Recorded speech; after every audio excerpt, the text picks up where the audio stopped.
Welcome to the United Way of Broward County's Get on the Bus. Now, usually we do this in person where many of us would get on the bus, but unfortunately, because of the times, we're doing it virtually. We don't want you to miss out. So join me as I drive you to see three of our best areas: health, financial prosperity, and education. So sit back, relax. Well, actually, come join me in the seats.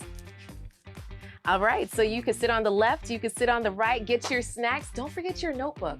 I want you to be able to share notes from what you learned here today. You ready, set, let's go!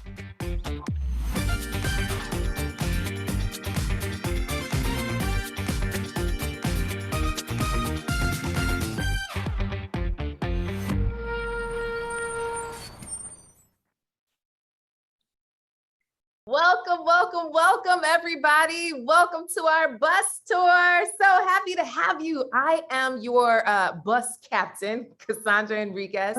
And for those of you, this is your first bus tour, I want you to put a 1 in the chat. And if you've been here before, I want you to put a 2. I'm really nosy. I want to know if you've been riding with us or if this is your very first time. Okay, we got a little bit of a mix here. Okay, we have some diehard bus riders. Woo! So excited to have you. So what's going to happen today is we are going to visit our 3 focus areas. And I'm really excited. So come on, we're driving, okay? We're driving. I see some of you are driving with me. Come on, we're driving. And then I see somebody coming up. Who is it out there? It's Tanya Francis, guys. Let's welcome Tanya. Oh my goodness, Tanya Francis is our program officer with Community Impact. Hey, Tanya, how you doing, girlfriend? I'm good. How are you? I'm good. Let me just put this wheel away. Your makeshift wheel. So Tanya, we really wanted to hear about Project Lifeline. Like, I've been hearing this word for many years. Like, how did this thing even get started? What is Project Lifeline? So Project Lifeline is one of United Way's initiatives. Personally, my favorite. I love it because of the huge impact that it makes. It's a coordinated network of about 35 pantry partners that disseminate food to food insecure communities throughout Broward. Each pantry gives out food on a weekly, monthly, or bi-monthly basis, depending on their capacity. They're made up of churches and community agencies. Okay, so why does this even exist? Like, don't people eat? Like, why do we need pantries and why do we need Project Lifeline? Unfortunately, we do. So Project Lifeline was launched in 2009 in response to the economic recession. If you all remember the housing crisis in 2008 that crashed everything. So we started Project Lifeline, and Broward County continues to have the highest rate of food insecure individuals and families in South Florida. So we remain committed to this initiative. What's really unique about Project Lifeline is that we focus on providing fresh fruits and vegetables, as well as proteins at no cost to the community or the pantries. So what I'm hearing is if it wasn't for us, many people wouldn't have really nutritious food. They might have a box of Fruit Loops, but they may not have nutritious fruits and vegetables if it wasn't for us. Is that true? Correct.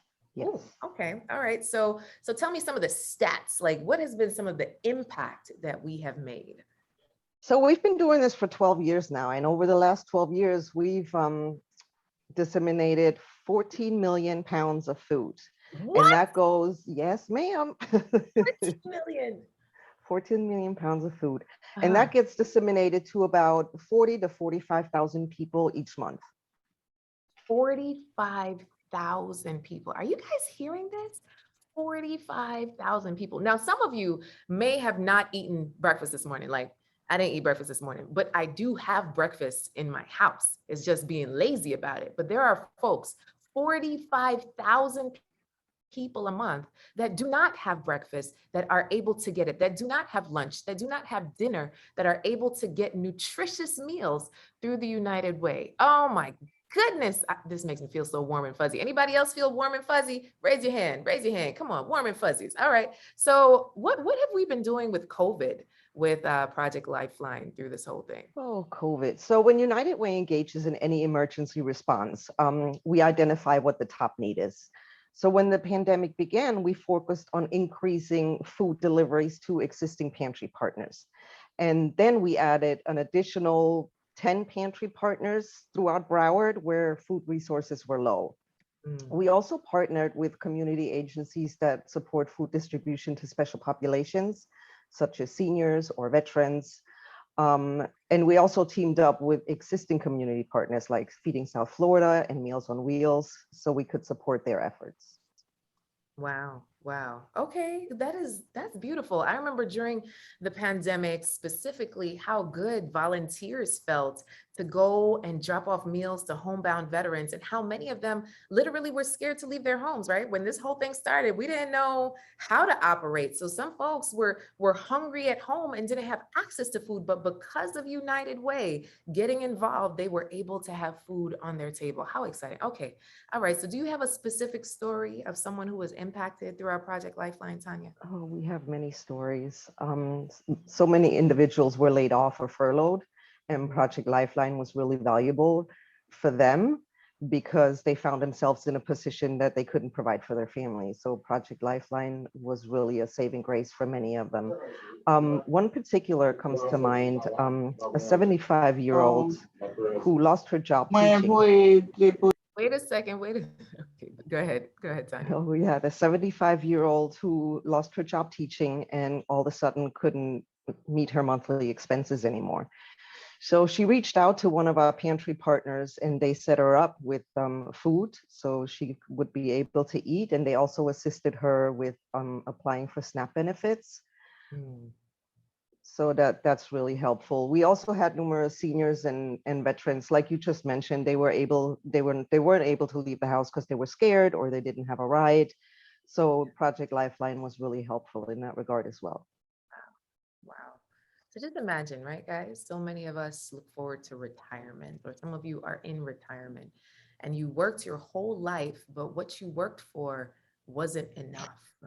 And now that you're facing, the latter end of your time here on earth, not being able to put two nickels together to have food, but United Way is able to step in to help you. That is just beautiful. So, Tanya, how can people support Project Lifeline? Oh, you can support Project Lifeline by going to our website and make a donation. Beautiful. Just beautiful. Thank you so much, Tanya. I You're appreciate welcome. it, girlfriend. Y'all make sure that you wave to Tanya. Wave to Tanya. Thank you. Bye. So, guys, let me tell you this, right? With Project Lifeline, it has been near and dear to my heart. And every single year, we do something called Day of Caring. Many of you remember it as, us getting to the BB&T Center and having over 500 people come together to pack over 300,000 meals to feed those who are hungry. Those meals would normally go to our Project Lifeline pantries. Now, because of our times, we're not going to get together in person like that this year. What we're doing is we're raising money to be able to still give people those meals because it turns out over 250,000 people in Broward County don't know where their next meal are coming from every single day. Isn't that crazy? 250,000, right? So we still need more money to be able to help them. So on our website, you could go under events and then Day of Caring, and you could specifically donate, right? Your company can sponsor, or you can personally donate, you and your family, towards these meals. We still want to impact those 300,000 meals, those 300,000 people.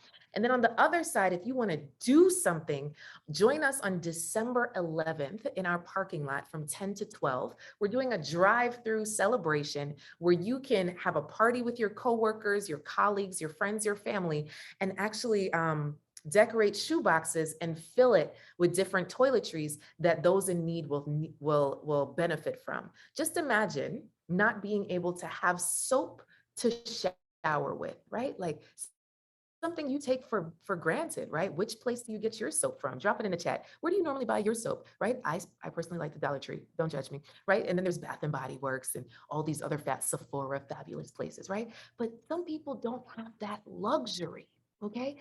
So join us. And yes, your kids do get 5 hours. Can you say it with me? 5 hours. You get 5 hours signed off on at that event.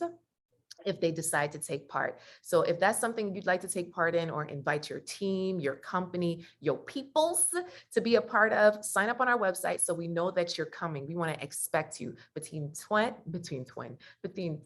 and 12 on Saturday, December 11th. I want you to come to the drive-thru. It's our 30th annual Day of Caring. We want to make it a big bang, okay? So we want to know how many shoe boxes you're committing to. If you're down for the cause, okay? If you are down right now, I want you to put in the chat right now, how many shoe boxes can you commit to?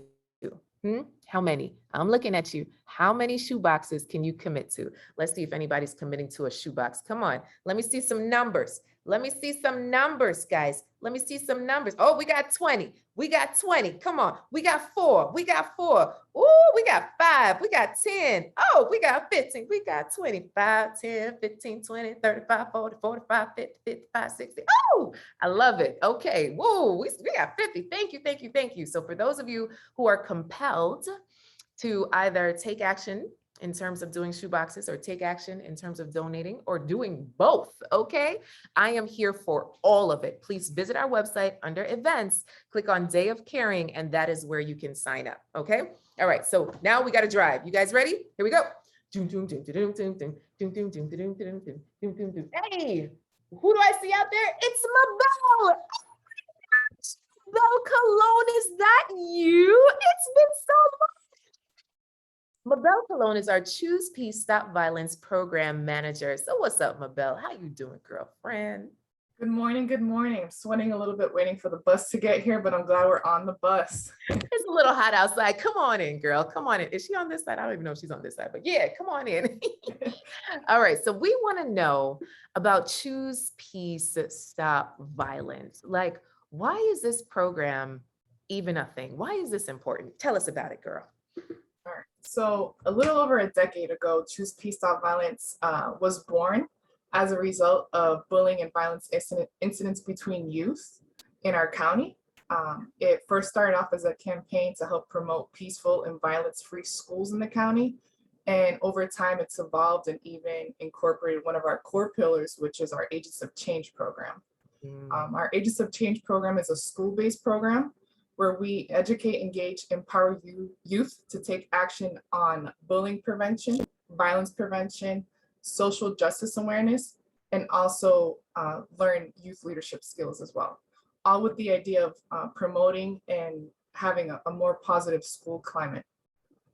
Wow, wow. I definitely understand that kids can definitely be mean nowadays, right? I was talking to my nephew the other day and the things coming out of his mouth, I was just like, man, this is just not nice. Why kids nice?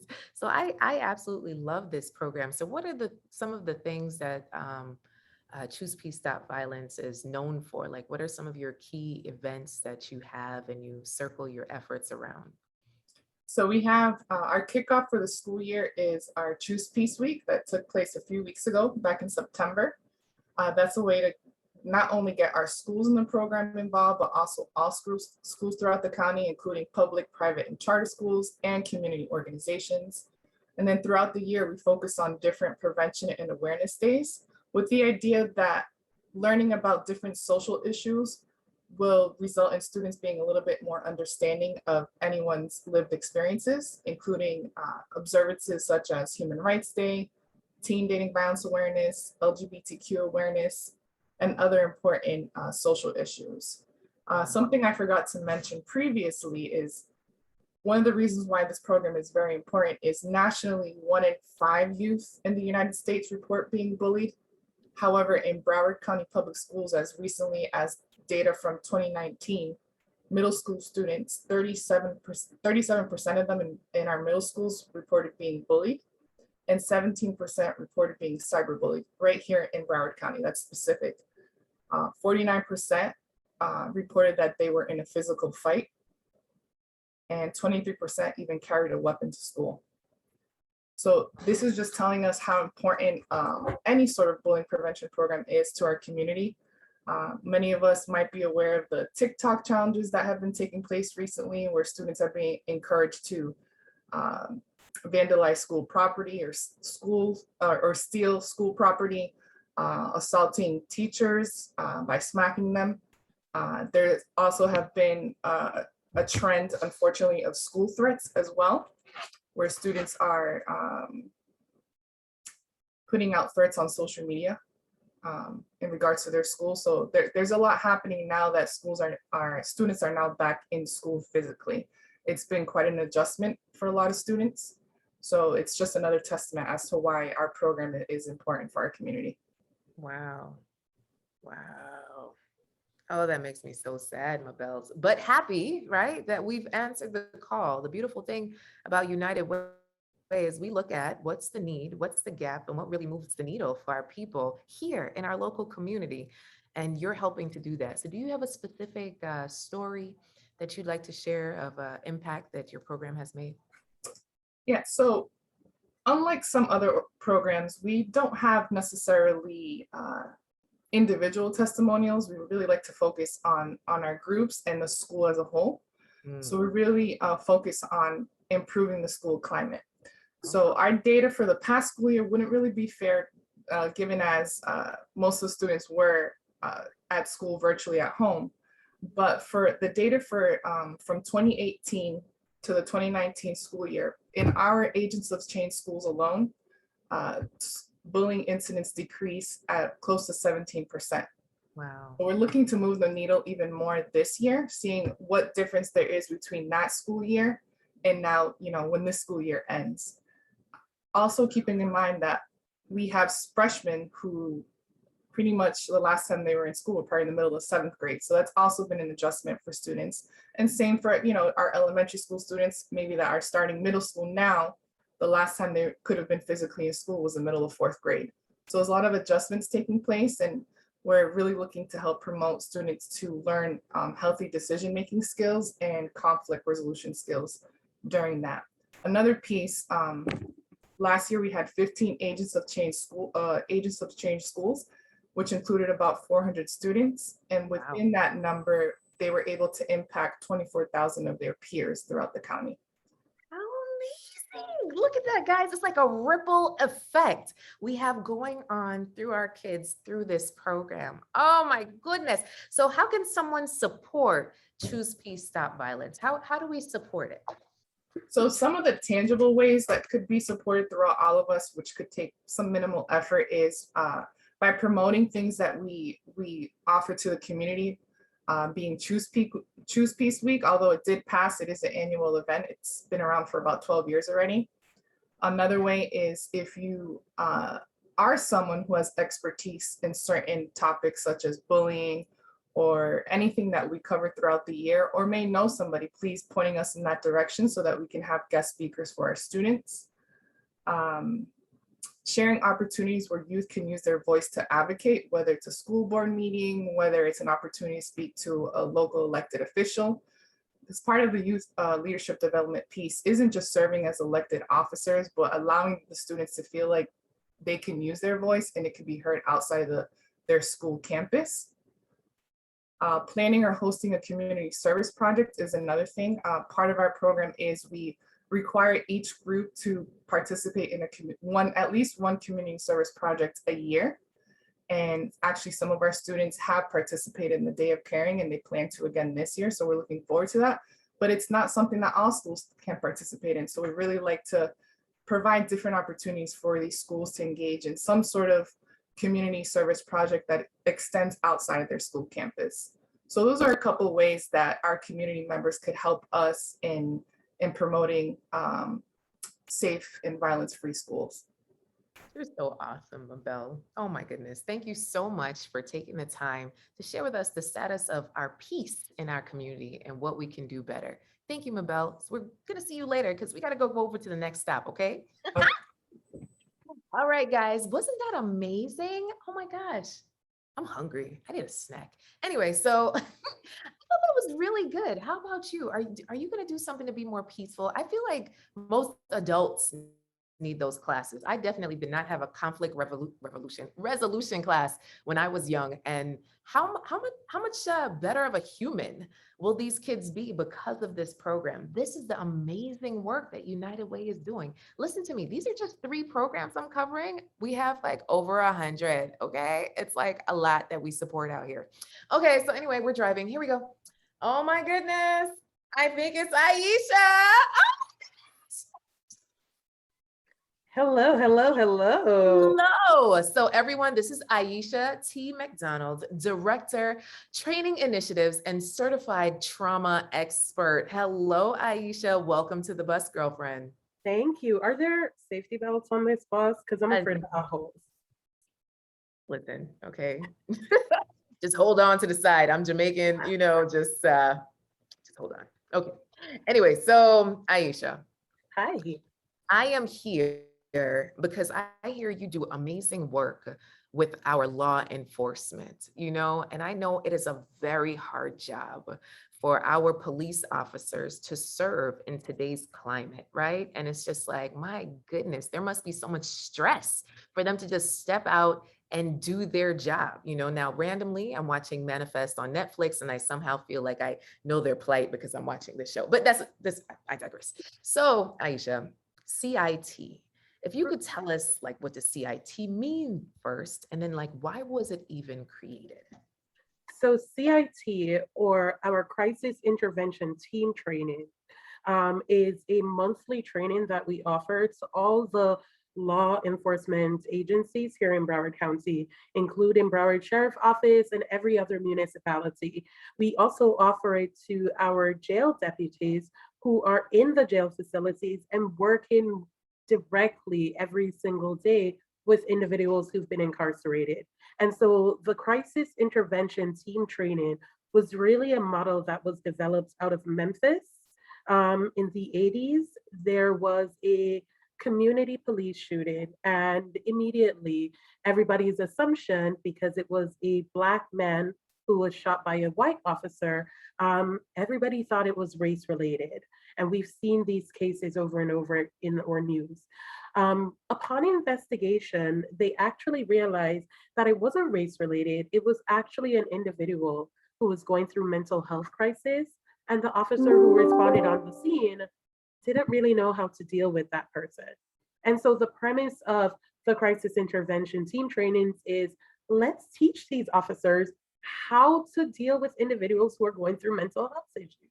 Let's teach them how to recognize the signs and symptoms, and also let's teach them how to verbally be able to communicate and de-escalate these situations that will result in a reduction in harm, not only to the individuals, but to the officers themselves. So that is just amazing. So did you continue this training during COVID, or did it just all stop?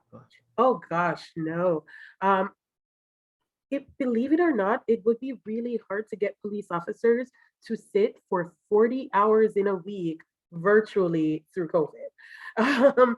So with that in mind, being mindful of their learning styles, this has been one of the trainings that we have still been conducting in person over the past year. And in fact, we've actually had a lot of police departments who have asked for an increase in these trainings because they're experiencing a lot of telephone calls over the past year with individuals who are in distress and going through mental health crisis. And so we have definitely been doing it monthly in person, 40 hours, a whole week of just teaching the officers different subjects. And we teach them a variety of subjects. And one of the most important part about our CIT is that we actually have experts who volunteer their time. We have experts from the community, from our partner agencies, who voluntarily come in because they are so passionate about the work that they do that they want to help the officers do a better job. And so each segment is facilitated by a different person. And we actually have CIT going on this week. So the officers are there at Davie Police Department. Today's Wednesday. I believe they're getting domestic violence and LGBTQ training today, and then they're going to go out and actually visit sites of other community partners so they can see the type of services that they can hopefully help individuals be diverted to instead of arresting them. That is so amazing, Aisha. So are you guys seeing the impact of the work? Like, come on, did you guys even know? If you did not know that we did this, put "I did not know" in the chat. Okay, let us know that you did not know that we did this. So listen, we are helping to feed people, okay? We are helping kids be peaceful, be agents of change. And then now we are helping our officers to understand mental health. So there is not a quick trigger pull or a quick arrest, but to understand the depths of what different individuals in our community are going through. Aisha, I know I'm putting you on the spot, but is there any stat on how many people have mental health issues? I don't know if that's politically correct in our community. Did I say that right? So the statistics that we have is that 1 in 5 individuals in the United States and all will experience a mental health crisis in their lifetime. Wow. However, in Broward County, our local jails actually have 33 to 37% of the individuals who are in our jail facilities have a diagnosed mental illness or they're on psychotropic medication. And so our jails are seeing a lot of these individuals who are in crisis and who needs the help. And we all know that jail is not treatment. Jail is not therapeutic services. And while, they're the number one provider of these type of medications, they shouldn't have to be. And so with CIT, I like to tell the officers that we're not telling you how to do your job. We're not telling you to change your protocol, but we're able to give you some additional tools to keep in that tool belt. And instead of incarcerating people and arresting them and taking them to these jail facilities, the officers are able to connect with the community agencies and bring them to the facilities that can give them more suitable treatment and also continue to follow these individuals and give them the help that they need. And through the CIT program, in general, there has been an 80% reduction in officer injuries when responding to mental health calls. And so that indicates to us that if we teach you how to talk to people who are going through mental health crisis, that's not only for their safety, but that's for officer safety as well. Now, wow. Oh my goodness. Can you guys give a round of applause to this work? Thank you so much, Aisha. This was absolutely amazing. Okay. Thank you. I'm gonna drive this bus on home. Okay, guys. Now, for those of you who are listening in, I know that there was so much information, right? We heard about Project Lifeline and Day of Caring, and I dropped the link down in the chat, right? So you could sign up and tell a friend. We also heard about our agents of change and our Choose Peace, Stop Violence. How do we become more peaceful in our community? Maybe even help another school, your child's school, your cousin's school, sign up for this program. And then now we are helping the mental health of those who are around us.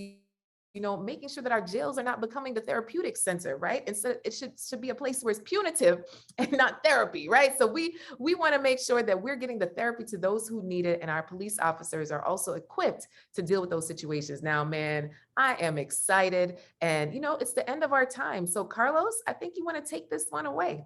I love you guys.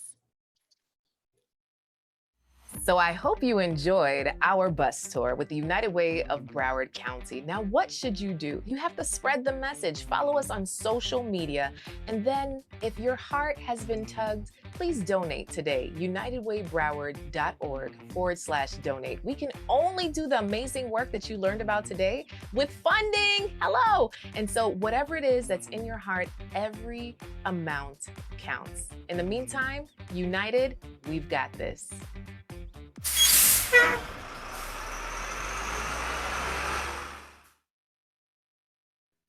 Enjoy the rest of your day, guys. Thank you so much for joining us. Make sure that when you get this replay, you share it with somebody. All right, guys, United, we've got this. Bye, guys. We're rolling. Bye. Wendy's hungry.